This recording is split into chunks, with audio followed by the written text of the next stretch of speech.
OK, donc c'est le cours Principes de mathématiques 10e année, le cours théorique. On est dans les chapitres 4, fonctions du second degré. On est rendu à la moitié de l'unité, donc les élèves ont déjà vu c'est quoi l'image, le domaine, des réflexions, des translations. C'est juste que là, on le met dans les fonctions du second degré. Et on est rendu à la formule plus complexe. Donc, je commencerai mon cours en donnant aux élèves ce problème ici.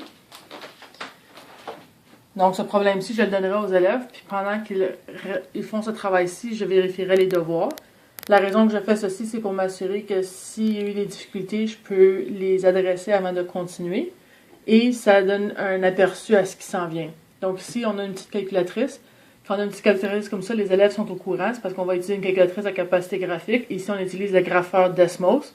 Donc les élèves vont aller chercher un Chromebook que l'enseignant a procuré avant le cours. Et ils remplissent ce travail-là pendant que je vérifie pour les devoirs. Donc, ici, il y a les réponses, mais je vais vous montrer sur Internet qu'est-ce que je veux dire par le Desmos. Donc, tu vas sur Google, tout simplement, tu écris Desmos. C'est le premier lien en haut, on clique dessus, Start Graphing. C'est aussi simple que, tout simplement, on doit écrire la formule. Donc, ici, la formule de l'arche de Saint-Louis qui est le problème, c'est y est égal à moins 0,02 x au carré plus 192. Donc, si on regarde ici, c'est juste parce que j'étais trop proche. Donc, ici, on a l'arche. Donc, une des questions qu'on demande, c'est remplir la table des valeurs. Comme par exemple, on demande la valeur moins 100. Donc, tu peux aller sur la parabole et bouger ton point et trouver ce que tu veux. Donc, ici, on pourrait aller à moins 100 et trouver... Oups! Un peu de difficulté. On va aller prendre une autre valeur. On va prendre moins 40 au lieu, désolé. Donc, moins 40, 160. Ensuite, après avoir rempli la table des valeurs, je demande la hauteur maximale. C'est simple, on peut cliquer sur le sommet. On voit que c'est 192 la hauteur maximale. Je demande c'est quoi environ la distance approximative de la base. Donc, c'est moins 100 et 100. Il faut juste rappeler aux élèves que tu n'additionnes pas les deux chiffres, sinon ça donnerait 0. Donc, tu aurais environ 200. Et c'est quoi la hauteur au point de 70 mètres. Puis ça, c'est juste un point aléatoire sur le graphique, puis c'est juste pour s'assurer que les élèves savent comment bien utiliser ça, qui est ici 94 mètres. Donc, une fois que ça serait terminé, on commencerait la leçon. Donc, ici, la leçon, c'est la représentation graphique de l'équation y moins h au carré, y moins h au carré plus k, et y est égal à x au carré plus k. Donc, ici, on a une calculatrice, encore une fois, donc on utiliserait le grapheur Desmos. Donc, j'ai déjà rempli les notes, juste pour que ça aille un peu plus vite. Mais ce que je ferais, c'est que je commencerai par faire la première équation avec eux autres. Donc, j'irai sur le graphique ici. Donc, ici, tu peux juste enlever le graphique. Je commencerai par insérer l'équation de base qui est y égale à x au carré. Et ensuite, j'écrirai la prochaine équation qui est x moins 2 au carré. Donc, ici, je vais juste me rapprocher. On fait juste refaire... À l'intérieur, on se rapproche et voici les deux paraboles. Donc ici, on demandait c'était quoi le sommet. On peut cliquer ici, on trouve le sommet. C'est quoi l'axe de symétrie? On rappelle aux élèves que c'est où est-ce qu'on peut couper la parabole en deux et c'est identique des deux côtés. Et ensuite, c'est quoi la translation? Donc on peut voir que c'est la même parabole, c'est juste que ça a bougé d'une translation horizontale vers la droite. Donc ici, on a rempli la première ligne avec eux autres. Là, je remplirai la deuxième ligne. Mais en remplissant, je dirais pourquoi c'est un plus. Donc, on doit faire attention, puis ils vont dire c'est parce que c'est un moins et un moins. Donc, ici, j'irai à attention au piège, qui est tout de suite en bas, et j'écrirai tout de suite c'est quoi. Donc, c'est juste que H a un signe contraire à celui qui figure en parenthèse. C'est juste un rappel. Ensuite, je remplirai la deuxième ligne au complet. Et une fois que j'aurai terminé ça, je demanderai de remplir aux élèves les 3 dernières lignes par eux-mêmes. Je circulerai en salle de classe, m'assurer qu'ils comprennent. Donc, eux autres doivent utiliser le grapheur, doivent remplir. Et ça leur permet de savoir s'ils comprennent bien et poser des questions. Donc, une fois que j'ai terminé ça, nous avons déjà vu, avant cette équation-ci, l'équation de y est égal à x au carré plus k. Donc ici, je demande c'est quoi la différence entre x au carré plus 4 et x plus 4 en parenthèse au carré. Là, ici, les élèves devraient juste tout simplement savoir que une, c'est une translation horizontale et l'autre, c'est une translation verticale. S'ils ont de la difficulté à voir, pour les élèves qui ont besoin qui sont meilleurs avec le visuel, on peut mettre les deux à l'écran et leur montrer. Ensuite, on ferait la boîte ensemble. Donc, encore une fois, je l'ai déjà remplie, mais je la remplirai avec les élèves. Donc, ici, c'est si h est plus grand que 0, qu'est-ce que ça veut dire? ça veut dire que la translation est vers la droite, elle est positive. Et si h est plus petit que 0, elle est négative, ça veut dire que la translation est vers la gauche. On se rappelle que le sommet, c'est h,0 et que l'axe de symétrie, c'est x est égal à h. Ensuite, on serait rendu à la prochaine partie. Donc ici, on rajoute le plus k. Donc, c'est encore la même chose. C'est juste que là, on a rajouté x moins h au carré plus k. Donc, encore une fois, on a une calculatrice ici. Donc, ça veut dire qu'on utilisera encore une fois le grapheur. Donc, ici, je ferai la première équation encore une fois avec eux autres. Donc, on va la montrer ici à l'écran. Donc, je vais enlever l'autre et je vais entrer une nouvelle qui est x moins 3 au carré plus 1. Donc, on peut voir la nouvelle. On peut voir qu'il y a une translation horizontale et une translation verticale. On voit que le sommet, encore une fois, si on clique, c'est 3,1. L'axe de symétrie, c'est x est égal à 3. Donc, si on retourne à la feuille ici, on peut voir qu'on serait capable de remplir ça par nous-mêmes.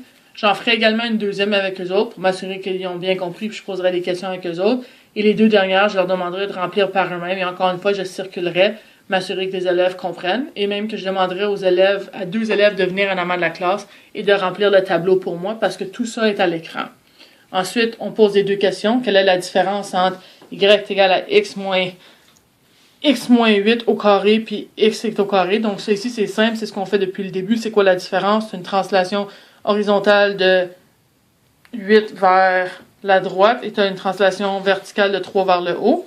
Maintenant, je demanderai ensuite le 3. Le 3 est un petit peu plus compliqué, puis la raison pourquoi, c'est que tu as une équation à une autre équation. Donc, ce n'est pas l'équation de base. Donc, il faut juste que les élèves fassent attention ici. Donc, on fait juste regarder c'est quoi le sommet. Tu peux y aller par le sommet. On a 6 et 2. Donc, c'est quoi la différence? Qui est 8 unités. C'est beaucoup plus facile si on le met à l'écran. Donc ici, je le mettrai encore une fois à l'écran pour aider les élèves. Donc je peux vous le montrer. Je ferai y est égal à x plus 6 au carré moins 1. Et là, la deuxième équation, c'est y est égal à x moins 2 au carré. Donc pour les élèves qui sont visuels, ils pourraient voir que si tu pars de ce point-ci à ce point-ci, qu'il y a 8 unités qui leur permettraient de voir visuellement c'est quoi. Encore une fois, là, ensuite, j'arriverai à la fin et je ferai la conclusion, qui est juste que le sommet, c'est le HK, et que l'axe de symétrie est encore pareil, c'est x est égal à h. Donc, on a terminé ça. On continuerait. On serait rendu maintenant à l'exemple.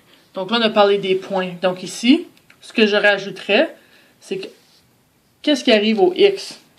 Donc, x, qu'est-ce qui arrive au x? Ben, il va subir une translation horizontale de 5 vers la droite, parce qu'on a vu que quand h est plus petit que 0, c'est positif. Et qu'est-ce qui arrive au y? C'est y, une translation verticale de 1. Donc, je marquerai ça au tableau pour les élèves. Ensuite, tu prends ton point qui est 2,4. Qu'est-ce qui arrive ici? 2 plus 5, c'est 7. 4 plus 1, c'est 5. Puis si on regarde le point que j'avais sur ma feuille, c'est 7,5. Qui est juste ici. Donc là, je ferai celui-ci avec eux autres. Je leur donnerai quelques minutes. Je leur demanderai de faire les deux prochaines par eux-mêmes. Et ensuite, je le ferai avec eux autres, m'assurer qu'ils ont bien compris. Nous avons rendu à la troisième équation maintenant. Donc ici, à l'aide de la calculatrice, donc ça veut dire qu'ils doivent le faire par eux-mêmes. Donc, je leur donnerai un peu de temps, je leur demanderai de le tracer. Je leur rappelle ici que quand tu mets plus qu'une parabole sur un graphique, tu dois t'assurer qu'ils sont identifiés. Donc, on a des équations pour les identifier. Par la suite, on demande de remplir le tableau de valeurs. Donc, ici, on commence toujours avec le sommet. Si on regarde dans le milieu, c'est le sommet. Donc, les élèves devraient être capables de reconnaître le sommet qui est HK. Donc, le sommet, c'est moins 3, 1. Ensuite, tu mets 2 par-dessus, 2 en dessous, puis là, tu remplis ta table de valeurs. Tu peux soit l'insérer dans ton équation ou tu peux l'utiliser avec le tableur. Donc, on ferait ça pour les 3 équations. Je ferai le premier avec eux autres. Ensuite, je leur donnerai la chance de faire le deuxième par eux-mêmes. Nous sommes rendus maintenant au troisième tableau. Donc, ce tableau-ci, ils savent déjà la majorité parce qu'on l'a déjà fait. C'est juste l'appliquer aux nouvelles équations, les équations canoniques plus complexes. Donc, le sommet, c'est HK. On l'écrirait. Ensuite, l'axe de symétrie est égal à h, on l'écrit. C'est une ouverture vers le haut. Pourquoi? Parce qu'il n'y a pas de réflexion par rapport à l'axe des x. Le domaine, c'est toujours x appartient au nombre réel. Le y appartient au nombre réel, mais on se rappelle qu'il y a un sommet. Donc, il y a une limite. Donc, y doit être plus grand que 1. ça veut dire qu'il y a un minimum qui est égal à 1. Donc, on a un agrandissement vertical de 2, qui est ton A. On a une translation de 3, qui est ton H. Et on a une translation verticale de 1, qui est ton K. Et encore, pour l'image du point, c'est ce qu'on a fait il y a quelques secondes passées avec l'exemple 1. Donc, ils doivent le faire par eux-mêmes. Donc, ici, on voit qu'on a ici rajouté le A qui va avec les Y. Donc, je ferai le premier avec eux autres. Je demanderai à un élève de venir faire le deuxième. Puis, je demanderai aux élèves de faire le troisième par eux-mêmes. Donc, ici, j'aime beaucoup quand les élèves le font par eux-mêmes et on vérifie. Comme ça leur permet de savoir s'ils ont bien compris. Ensuite, on arrive à l'exemple 2. Donc, ici, on n'a plus le grapheur. Donc, on n'a plus la calculatrice à capacité graphique. Ils doivent le faire par eux-mêmes sans ça. Donc, ça ici, c'est juste appliquer ce qu'ils ont appris et ce qu'ils ont vu visuellement par rapport au graphique et de trouver les réponses. Donc, encore une fois, je ferai le premier avec eux autres. Même que je pourrais faire le deuxième avec eux autres, puis les deux autres, je leur demanderais à faire par eux-mêmes. Donc, après avoir fait ça, on serait rendu à l'exemple 3. Encore une fois, c'est le même point, donc je ferais le même principe. Comment est-ce que je suis arrivé à 4? Ben, x, c'est quoi? Tu as une translation horizontale de 5, donc ça serait x plus 5. Le y, ça serait 3 demi y plus 4. Donc, il faut juste appliquer les chiffres aux bonnes places, puis ils trouvent les bonnes réponses. Je ferai le premier avec eux autres, je leur demanderai de faire les deux autres par eux-mêmes. Finalement, le quatrième exemple, c'est celui-ci, est un petit peu intéressant. On part toujours de l'équation pour trouver notre sommet, pour trouver notre axe de symétrie et pour trouver les transformations. Ce tableau-ci, il donne certaines choses, donc c'est un peu plus difficile à voir, mais ici, on commence avec le sommet. Ici, on n'a pas le sommet, on a seulement que la valeur maximale puis les réflexions.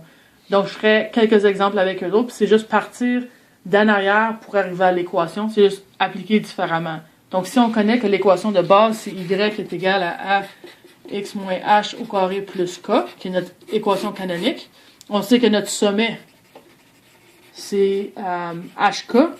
Donc, quand on a ici, par exemple, à l'exemple 2, 5,4, déjà, on pourrait dire que le h, on le remplace, on a moins 5. Le k, on le remplace, il est ici.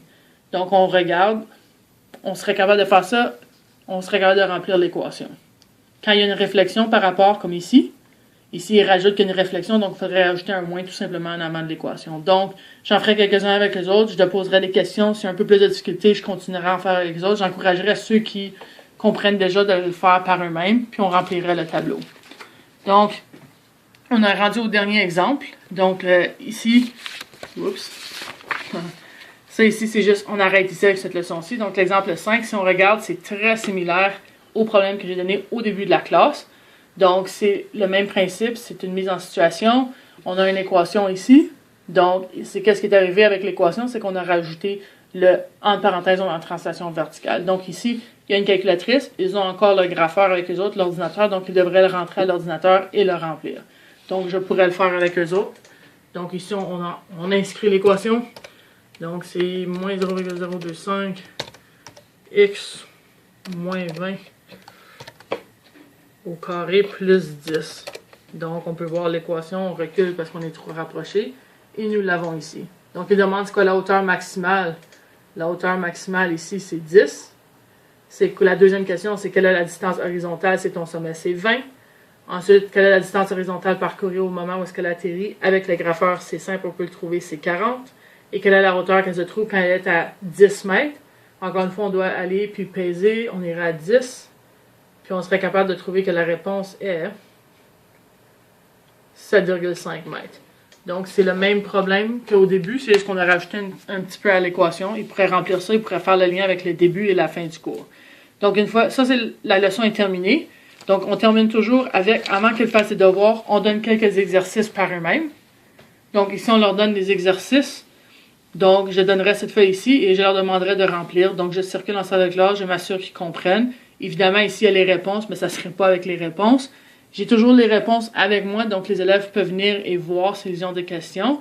Une fois qu'ils ont terminé ça et qu'ils ont bien compris, ils peuvent aller de l'avant et faire le devoir. Et ça serait ça la leçon. Oui, mais ferme-les!